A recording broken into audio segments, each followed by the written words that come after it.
Hello everyone, this is Helios Raven. I tell you how I do it, even if you don't care. And when we last left off, we were looking at the special rules for the Chaos Forces given to us in the Armada Handbook. And the next special rule we're doing is Chaos Space Marine Crews. Any vessel, any capital ship can be designated as having a Space Marine crew at 35 points. The ship will be subject to the Chaos Space Marine special rules. If the ship contains a War Master or Lord, then you can assume that he is also a Chaos Space Marine. A ship with a Chaos Space Marine crew may have a mark of Chaos, even if a War Master or Lord does not captain it. However, there are some restrictions on exactly which mark it can have, based on the Space Marine Legion that controls it, even if a War Master or Lord captains a ship. If it has a Chaos Space Marine crew, the choice of the mark of Chaos is limited as well. And for an extra 10 points, the battleship and grand cruisers with Chaos Space Marine War Masters or Lords or crews may include chosen Terminators, as explained in the special rules above, which we'll get to in a minute.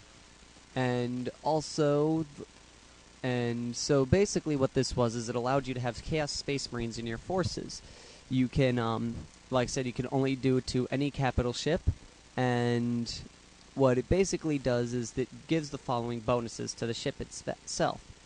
It adds a +1 leadership to the capital ship's leadership value, on top of any other special leadership value it gets from, say, be a Chaos War Master or Chaos Lord being on board. But the maximum that the leadership can ever be increased to is 10. During boarding actions and hit and runs, the Chaos Space Marine a ship with Chaos Space Marines crews adds +2 to its roll when performing boarding actions, and enemies conducting hit-and-run attacks against them subtract 1 from their hit-and-run results.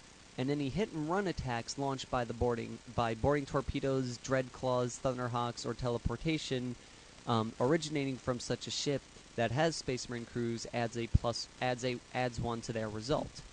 With planetary assault missions, the ships with Chaos Space Marines on board count as scoring 2 assault points for every turn they spend loading troops. For planetary assault, for Terminator teleport assaults, you get this for additional 10 points. And what happens is when you're performing hit and run teleport attacks, you roll 2d6 and select the best result that you wish. This is to represent that your Terminators are going on board and teleporting in. Now, in terms of marks of Chaos, you have to decide which Legion your Chaos forces are a part of. This will dictate which mark you're allowed to give your Space Marines. If you have World Eaters, you must give them the mark of Corn. You can only give them the mark of Corn. If you have the Emperor's Children, they must have the mark of Slanesh only. Excuse me. Death Guard must have the mark of Nurgle only. Thousand Suns must have the mark of Sinich only. Black Legion may have any one mark, and other factions may not have any mark at all. Now, in terms of Legion fleets, if the War Master ship has Chaos Space Marine crews, then all the other ships in the fleet that have Chaos Space Marine crews must be of the same Legion, unless a Chaos Lord captains them. For example, this is going off of squadrons and such. If you decide to squadron up your vessels, then they all have to be the same Legion. If you want 3 ships to have Thousand Suns and another 3 ships to have World Eaters, you need a War Master or Chaos Lord on both ships and make them World Eaters and Thousand Suns in order to get them to be that way. And going off of that, you cannot have Emperor's Children with World Eaters, and you cannot have Death Guard with Thousand Suns because of rivalries between these chapters. Other than that, the possibilities are endless. Now, the Chaos Space Marine edition, I think, is really worth its point cost because you do get a lot out of it. It does think that you're forced to take the Mark of Chaos with them, but still, you get this nice option of having Chaos Space Marines and all these other additional bonuses. I think what you're getting is well worth what you're paying for when it comes to getting the Space Marines on your ship. And besides, I mean, you get Space Marines in your force, which always is a good thing. And also, one other thing that they added to this was Abaddon the Despoiler. he became a new fleet commander for the forces of Chaos, and he can be chosen to act as a fleet commander in any game in which the Chaos fleet is worth 1,000 points or more. You may not place a Chaos Lord on the same ship as Abaddon. You don't get to be a Chaos Lord by spending lots of time near the bloody tempered maniac. This is actually what it says. He has a leadership of 10, and he is allowed 1 reroll per turn, and he has the following special rules. When it comes to boarding actions, Abaddon is accompanied by his company of Black Legion Traitor Space Marines aboard the ship he is commanding, and basically this combined with his own abilities means that the ship doubles its value in boarding actions and gains an extra +1 boarding modifier. Also, during hit and run attacks, he has his own ship sealed tight against hit and run attacks. He knows every trick in the book, basically. Therefore, hit and run raids deduct a -1 from their dice roll against Abaddon's ship. If Abaddon's vessel makes a hit and run teleport attack, it adds a +1 to the dice roll for the attacks, as will be undertaken by elite Black Legion Terminators. Boarding torpedoes and assault boats from Abaddon's ship will be manned by more mundane Marines and do not receive this modifier themselves. Also, as the special rule, you have failed me for the last time. If Abaddon the Despoiler uses a reroll to use for a command check or leadership test on another ship or squadron, and the test is failed the second time, he will become very angry.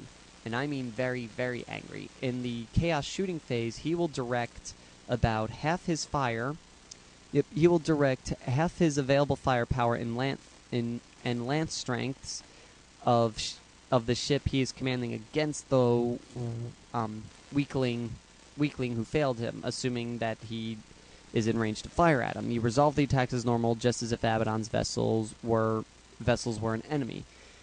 If this, they will gain. The victims of his assault will gain a +1 leadership increase for the remainder of the game. If the leadership bonus will only take effect once, after that the crews are working as hard as they can.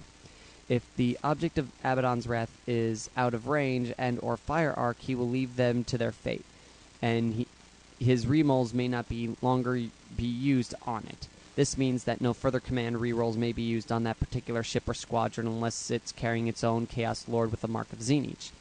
And should the failed roll happen on Abaddon's own ship, it loses 1 point of damage as he basically goes off and starts killing people on his own ship, and no bonus is given to his leadership for this. In terms of a fleet commander, I'm not impressed. I've never really been impressed with Abaddon in any way, shape, or form. He do give you a lot of nice bonuses, especially since you already have the special rules added on from if you give him a Space Marine Chaos crew as well. It's really nice complimentary. But in terms of his him in general, his point cost, which I believe is does it actually say here? His point cost is probably down here. Yeah, he's pretty hefty for a point cost. You might as well get a cruiser for the price that you're paying to have him on your vessel. So, in my personal opinion, I don't think he's really worth it. Also, the Planet Killer ship can only be used in a fleet that's 1,000 points or more. So, that kind of negates what I actually said in my video before, saying he's not good unless it's a really large game.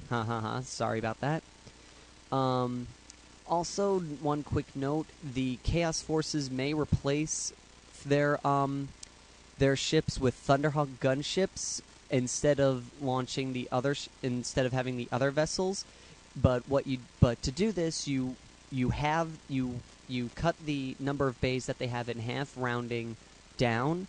And I believe the benefit of getting Thunderhawk gunships is they basically play the role of the fighter, the bomber, and the assault boat at the same time.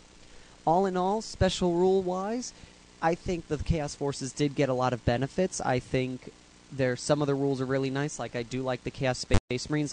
I think they're probably the best new upgrade that they got. Anything else I'm not too impressed with, but then again, that's just me.